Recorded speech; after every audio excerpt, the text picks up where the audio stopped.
1000 ಗಂಟೆ ಆಗುತ್ತೆ. ಇನ್ಮೇಲೆಲ್ಲ 5 ಮೇಲೇನೆ 5 5000 ಏನಾಗ್ತಾರೆ ಹೇಳೋ? Engine oil, air filter oil. ಇದ್ರಲ್ಲಿ ಫೋಟೋ ಬರಲ್ಲ ಫೋಟೋ ಇಲ್ಲ, ಶೀಟ್ ಶರ್ಟ್.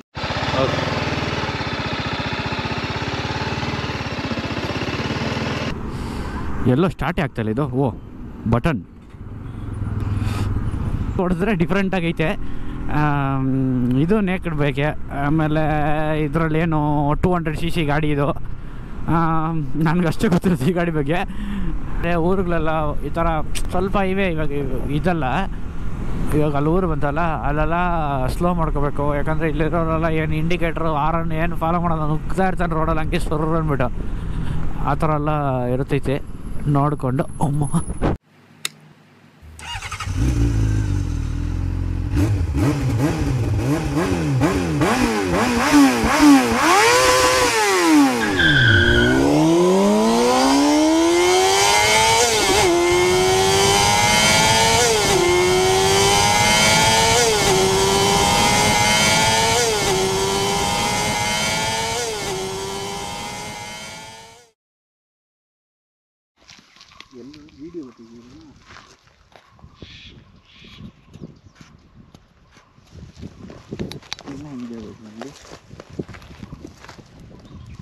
ಹಿಂಗೆ ಝೂಮ್ ಮಾಡ್ತಾ ಇದ್ದೆ ಚೆನ್ನಾಗಿರುತ್ತಲ್ಲ. 2700. ವಾ, ನಂದು ಆಗುತ್ತೆ ಹಂಗಿದ್ರೆ ಪಕ್ಕ ಆಗುತ್ತೆ. ಸೆಕೆಂಡ್ ಸರ್ವಿಸ್ ಒಂದು 5000 ಗಂಟೆ ಆಗುತ್ತೆ. ಇನ್ಮೇಲೆಲ್ಲ 5 ಮೇಲೇನೆ 5 5000 ಏನಾಗ್ತಾರೆ ಹೇಳೋ? Engine oil, air filter oil. ಇದ್ರಲ್ಲಿ ಫೋಟೋ ಬರಲ್ಲ.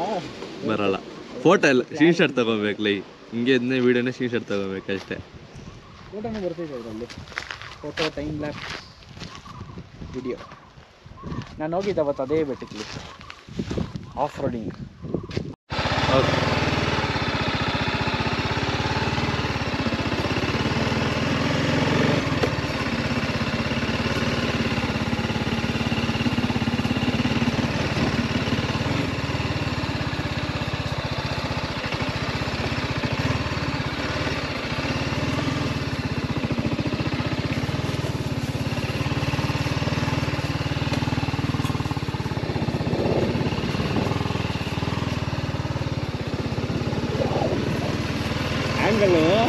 ಮಾಡ್ದಾ?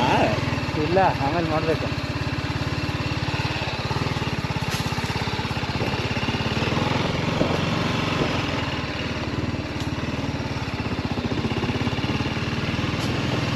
ಹಿಂಗೈತೆ ಮತ್ತೆ ಜಿಪ್ ಲೈನ್ ಅಂದ್ಬಿಟ್ಟು ನೋಡಿಲ್ಲ ಎತ್ತರ ಹೋಗೋಣ ಅಲ್ಲಿಗೆ. 200 ಎಲ್ಲೋ ಸ್ಟಾರ್ಟೇ ಆಗ್ತಾಯಿಲ್ಲ ಇದು. ಓ ಬಟನ್ ಓ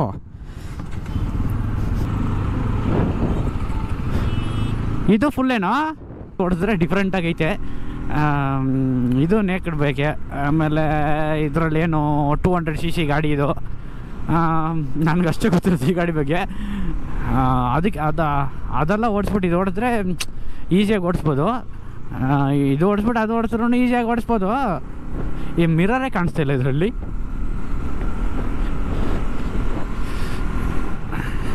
ಇದರಲ್ಲೂ 6 ಗೇರೇ ಇವಾಗ ಬರೋ ಗಾಡಿಯಲ್ಲ.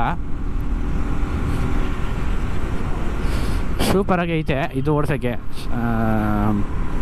ಡಿಫ್ರೆಂಟು ಅದಕ್ಕೆ ಇದಕ್ಕೂ. ಆಮೇಲೆ ಅದು RTR 310ಗೂ RR 310ಗೂ ಇದು NS 200 ಇದು ಬಜಾಜ್ NS 200 ಚೆನ್ನಾಗೈತೆ. ಇದರಲ್ಲೂ ಏನೇನೋ ಮೋಡ್ ಐತೆ ಅಂತ ಅಂದ್ಕೊಂಡು, ಇದು ಎಲ್ಲ ಮೋಡ್ ಐತೆ ಅಂತಲೇ ಗೊತ್ತಿಲ್ಲ ಹೆಂಗೆ ಚೇಂಜ್ ಮಾಡೋದು ಅಂತ. ಹೆಂಗ ಮೋಡ್ ಚೇಂಜ್ ಮಾಡೋದು ಇದರಲ್ಲಿ ಬ್ರೋ? ಮೋಡ್ ಹೆಂಗೆ ಚೇಂಜ್ ಮಾಡೋದು? ಮೋಡೆಲ್ಲ ಹೇಳಿಲ್ಲ ಇದರಲ್ಲಿ.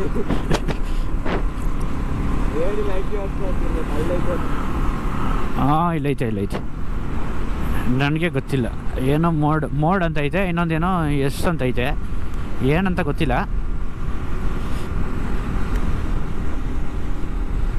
75 ಸ್ಪೀಡಲ್ಲಿ ಹೋಗ್ತಾ ಇದ್ರೆ ಈ ಥರ ಐತೆ. 75 ಇವ್ ಮೈಲೇಜ್ ಜಾಸ್ತಿ ಬರ್ತೈತೆ ಇವನ್ಗೆ ನಮ್ಮ ಗಾಡಿಗಳಿಗಿಂತ. ಡಿಫ್ರೆಂಟ್ ಮೈಲೇಜ್ ಜಾಸ್ತಿ, ಎಲ್ಲ ಜಾಸ್ತಿ. ಇವನಿದೇನು ಟಾಪ್ ಎಂಡ ಏನೆಂದ ಗೊತ್ತಿಲ್ಲ, ಕೇಳಬೇಕು ಅವನ ಹತ್ರ. 70 ಹೋದರೆ ಗೊತ್ತಾಗ್ತಾ ಇಲ್ಲ 70 ಹೋಗ್ತಾ ಇದ್ದೀರಿ ಅಂತ. ಪರವಾಗಿಲ್ಲ, 100 ಹೋಗಿ ನೋಡಬೇಕು. ಕಾರ್ನರಿಂಗ್ಗೆ ಹುಲ್ಲು. ನಮ್ಮ ಗಾಡಿ ನಮ್ಮ ಫ್ರೆಂಡ್ ಓಡಿಸ್ಕೊಬತ್ತಾ ಅವನೇ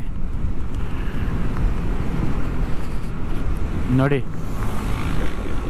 ನಾವು ಓಡಿಸೋದಕ್ಕಿಂತ ನಮ್ಮ ಫ್ರೆಂಡ್ ಓಡಿಸ್ಬಿಟ್ಟು ಹಿಂದೆಯಿಂದ ನೋಡೋದೇ ಸಾಕಾಗೈತೆ ಅಲ್ಲ. ಇದು ಬೇರೆ ಡೈಲಾಗು, ನಾನು ಕಾಪಿ ಹೊಡೆದ್ಬಿಟ್ಟೆ.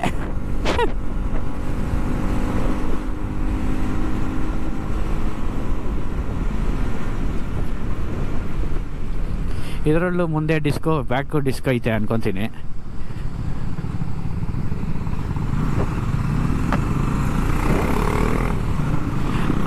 ಬ್ರೋ ಬ್ಯಾಕಲ್ಲೂ ಡಿಸ್ಕ್ ಐತಾ ನೋಡು, ಬ್ಯಾಕ್ ಸೈಡು ಡಿಸ್ಕ್ ಐತಾ? ಡಿಸ್ಕೋ ನೋಡು ಆಯ್ತಾ. ಇದರಲ್ಲೂ ಫ್ರಂಟು ಬ್ಯಾಂಕ್ ಎರಡರಲ್ಲೂ ಡಿಸ್ಕ್ ಐತೆ. 200cc ವೆಹಿಕಲಲ್ಲೂ ಎರಡರಲ್ಲೂ ಕೊಟ್ಟವ್ರೆ ಡಿಸ್ಕೋ. ಎ ಬಿ ಎಸ್ ಐತೆ ಇಲ್ಲ ಗೊತ್ತಿಲ್ಲ.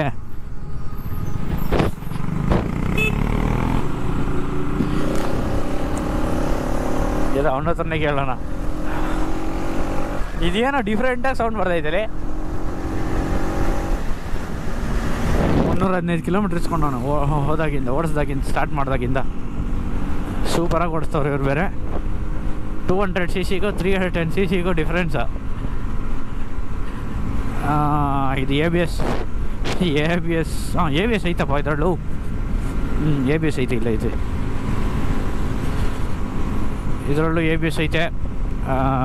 ಬೇರೆ ಏನು RPM ಲಿಮಿಟ್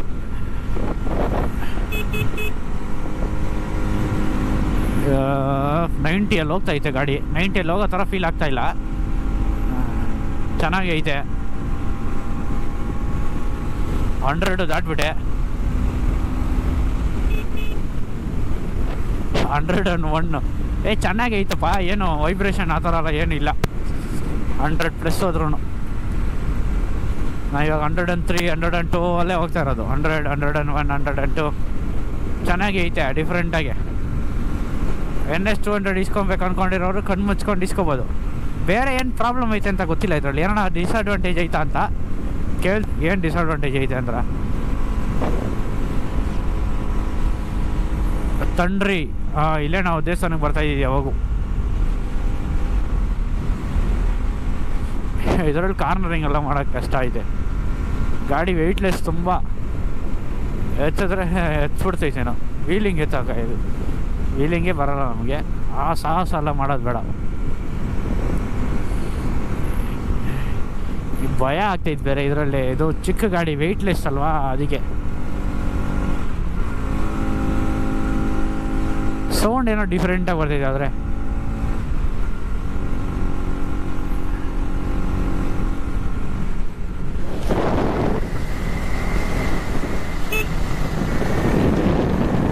ಏನು ಡಿಸ್ಅಡ್ವಾಂಟೇಜ್ ಈ ಗಾಡಿಯಲ್ಲಿ? ಹಾಂ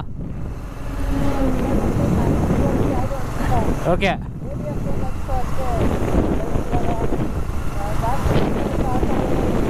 ಹಾಂ ಓಕೆ ಅಷ್ಟೇನಾ ಗೈಸ್? ಇದರಲ್ಲಿ ಏನು ಡಿಫೆಕ್ಟ್ ಐತೆ, ಏನು ಡಿಸ್ಅಡ್ವಾಂಟೇಜ್ ಐತೆ ಅಂತ ಕೇಳಿದೆ. ಅದಕ್ಕೆ ಅವನು ಹೇಳ್ದ ಇದರಲ್ಲಿ ವೀಲ್ ಸ್ವಲ್ಪ ಇವಾಗ ಬ್ರೇಕ್ ಹಿಡಿದಾಗ ಸ್ವಲ್ಪ ಸ್ಲಿಪ್ ಆಗುತ್ತಂತೆ. ಆಮೇಲೆ ಕಾರ್ನರಿಂಗ್ ಮಾಡೋವಾಗ ಸ್ಲಿಪ್ ಆಗುತ್ತೆ, ಅವಾಗೆಲ್ಲ ನೋಡ್ಕೊಂಡು ಇದು ಮಾಡ್ಕೋಬೇಕು ಅಂತ ಹೇಳ್ದ. ಆಮೇಲೆ ಬೇರೆ ಏನು ಡಿಸ್ಅಡ್ವಾಂಟೇಜ್ ಇಲ್ಲ. ಇವಾಗ ಇನ್ನೂ 300 ಕಿಲೋಮೀಟರ್ಸ್ ಓಡಿಸಿರೋದು ಅವನು ಅಷ್ಟೇ. ಇನ್ನು ಫ್ಯೂಚರಲ್ಲಿ ಏನಾರ ಇದ್ರ ಬಗ್ಗೆ ಡಿಸ್ಅಡ್ವಾಂಟೇಜು ಎಲ್ಲ ಇದ್ದರೆ ಹೇಳ್ತೀನಿ. ಇವಾಗ ಗಂಟ ಏನು ಡಿಸ್ಅಡ್ವಾಂಟೇಜ್ ನನಗೂ ಏನೂ ಅನಿಸಿಲ್ಲ. ನಾನು ಕಾರ್ನರಿಂಗ್ ಮಾಡೋಕ್ಕೆ ಹೋಗಿಲ್ಲ ನನಗೆ, ಯಾಕಂದರೆ ಮಾಡೋಕ್ಕೆ ಬರೋಲ್ಲ ಫಸ್ಟು, ಅದಕ್ಕೆ ನಾನು ಮಾಡಿಲ್ಲ. ಬಟ್ ಸ್ಲಿಪ್ ಆಗುತ್ತೆ ಅಂತ ಹೇಳ್ದ ಅವ್ನು ಮಾಡೋವಾಗ. ಇವಾಗ ಟೈಮ್ ನೋಡಿದ್ರೆ 122 ಆಯಿತು. ಫುಡ್ ಎಲ್ಲ ತಿಂದ್ಬಿಟ್ಟು ಆರಾಮಾಗಿ ಮನೆಗೆ ಹೋಗ್ತಾಯಿದ್ದೀರಿ. ಒಂದು 2:33 ಹೋಗ್ಬಿಡ್ತೀವಿ ನಾವು ಆರಾಮಾಗಿ ಮನೆಗೆ. ಲಾಕೇ ಹಾಕಿಲ್ಲ ನನಗೆ. ಹಾಕಿದ್ದೀನಪ್ಪ, ಹೆಲ್ಮೆಟ್ ಲಾಕ್ ಹಾಕಿಲ್ಲ ಅಂದ್ಕೊಂಡೆ ನಾನು. ಇದೊಂಥರ ಡಿಫ್ರೆಂಟ್ ಆಗೈತೆ ನಮ್ಮ ಗಾಡಿ ಓಡಿಸ್ಬಿಟ್ಟು ಈ ಗಾಡಿ ಓಡ್ಸೋಕ್ಕೆ. ಚೆನ್ನಾಗೈತೆ 200cc ಒಳ್ಳೆ ಸೆಗ್ಮೆಂಟ್ ಅದು. ಇದೂ ಒಂದು ಅಂದರೆ ಈಟಿಂಗ್ ಇಶ್ಯೂಸ್ ಎಲ್ಲ ಏನಿಲ್ಲ ಇದರಲ್ಲಿ. ಈಟೇ ಬರ್ತಾ ಇಲ್ಲ. ನಮ್ಮ ಗಾಡಿಯಲ್ಲೆಲ್ಲ ಗೊತ್ತಾಗ್ಬಿಡ್ತೈತೆ ಈಟು, ಇದರಲ್ಲಿ ಈಟೇ ಇಲ್ಲ. ಅದೊಂದು ಅಡ್ವಾಂಟೇಜು. ಆಮೇಲೆ ಮೈಲೇಜ್ ಕೊಡುತ್ತೆ. ಇವನ್ನೆಲ್ಲ 250 ರೂಪಾಯಿ ಹಾಕೊಂಬಂದವನೆ, ಇನ್ನೂ ಐತಂತೆ, ಇನ್ನೂ 2 ಪಾಯಿಂಟ್ ಐತೆ. ವೇಜ್ ಆ್ಯಂಡ್ ಮೈಲೇಜು ಬೇಕಂದವರು ಇದನ್ನ ಇಸ್ಕೋಬೋದು. ಬೇರೆ ಬೇರೆ ಬೇರೆ ಇಂಡಿಕೇಟರ್ ಹಾಕಿದ್ರೆ ಇದೆಲ್ಲ ಬರ್ತೈತೆ, ನ್ಯೂಟ್ರಲ್ಲಿದ್ದರೆ ಬರ್ತೈತೆ, ಲೈಟ್ ಆನ್ ಆಗಿದ್ರೆ ಆಫ್ ಆದರೆ ಬರ್ತೈತೆ. ಆಮೇಲೆ ಇದು ಕಿಲ್ ಸ್ವಿಚ್ ಇದರಲ್ಲಿ ನಮ್ಮ ಗಾಡಿಯಲ್ಲೆಲ್ಲ ಒಂದರಲ್ಲೇ ಎಲ್ಲ ಕೊಟ್ಬಿಟ್ಟವ್ರಲ್ಲ, ಇದರಲ್ಲಿ ಆ ಥರ ಇಲ್ಲ. ಇದರಲ್ಲೆಲ್ಲ ಇದು ಆಫ್ ಆನು, ಇದು ಆಮೇಲೆ ಸ್ವಿಚ್ಚು. ಬೇರೆ ನೋಡ್ತಾ ಇದ್ದೀನಿ ಏನಾರ ಆಯ್ತಾ ಅಂತ. ಆಮೇಲೆ ಇದರಲ್ಲಿ ಸೆಂಟ್ರ್ ಸ್ಟ್ಯಾಂಡ್ ಬಂದುಬಿಡ್ತೈತೆ, ನಮ್ಮದ್ರಲ್ಲೆಲ್ಲ ಬರೋಲ್ಲ. ಅದೊಂದು ಅಡ್ವಾಂಟೇಜು. ನಮ್ಮದ್ರಲ್ಲ ಎಲ್ಲಾನ ಚೈನ್ ಲೂಪ್ ಮಾಡಬೇಕಂದ್ರೆ ಎತ್ತಬೇಕು, ಇಲ್ಲ ಪೆಡಾಕ್ ಸ್ಟ್ಯಾಂಡ್ ಇಸ್ಕೋಬೇಕು. ಅದಕ್ಕಂತ ಸಪ್ರೇಟಾಗಿ ಒಂದು ಪೆಡಾಕ್ ಸ್ಟ್ಯಾಂಡ್ ಇಸ್ಕೋಬೇಕು. ಇದಕ್ಕೆ ಹಂಗಿಲ್ಲ, ಇದು ಆರಾಮಾಗಿ ಎತ್ಬಿಟ್ಟು ಮಾಡಿಬಿಡ್ಬೋದು. ಅಂದರೆ ಇದು ಸೆಂಟ್ರ್ ಸ್ಟ್ಯಾಂಡ್ ಹಾಕ್ಬಿಟ್ಟು ಮಾಡಿಬಿಡ್ಬೋದು. ಬೇರೆ ಏನಿಲ್ಲ ಈ ಗಾಡಿ ಬಗ್ಗೆ ಹೇಳೋಕ್ಕೆ. ಆಮೇಲೆ ಹಂಗೆ ಮನೆಗೆ ಹೋದರೆ ಸಾಕು. E20 ಅಂತ ಐತೆ ನಮ್ಮದು, ಅಷ್ಟೇ E20ನೇ. E20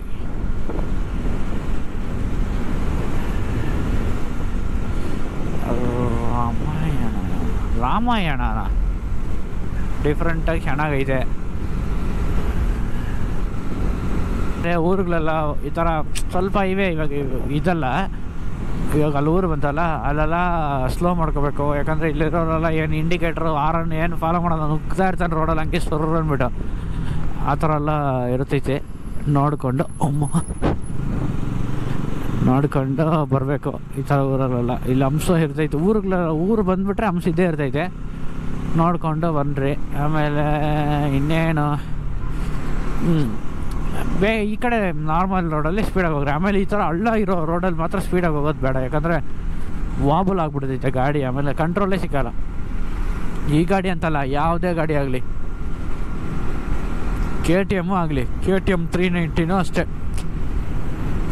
ರೋಡ್ ಚೆನ್ನಾಗಿಲ್ಲ ಅಂತ ಬ್ಲಾಗ್ ಬಿದ್ದಿದ್ದೆ ಕೆಳಗಡೆ.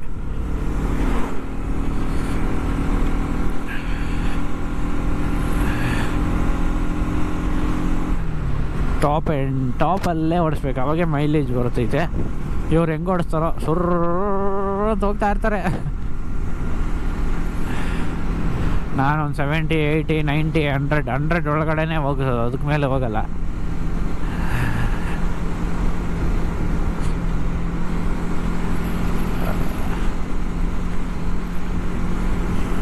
ಈ ರೋಡು ಎಲ್ಲಿ ನಾವು ಹೋಗಿದ್ದ ಜಾಗ ಎಲ್ಲಿ ಅಂದರೆ, ಹೊಸೂರಿಂದ ದೆಗನಿಕೋಟೆ ಹೋಗೋ ರೋಡಲ್ಲಿ, ದೆಗನಿಕೋಟೆ ಹೋಗಿ ಇನ್ನೂ ಸ್ವಲ್ಪ ಮುಂದೆ ಹೋದರೆ ಲೆಫ್ಟ್ ಸೈಡಲ್ಲಿ ಇದಿರ್ತೈತೆ, ಏನೋ ಒಂದು ರೋಡು, ಅಯ್ಯೂರ್ ಟೂರಿಸಮ್ ಪಾರ್ಕ್ ಅಂತ.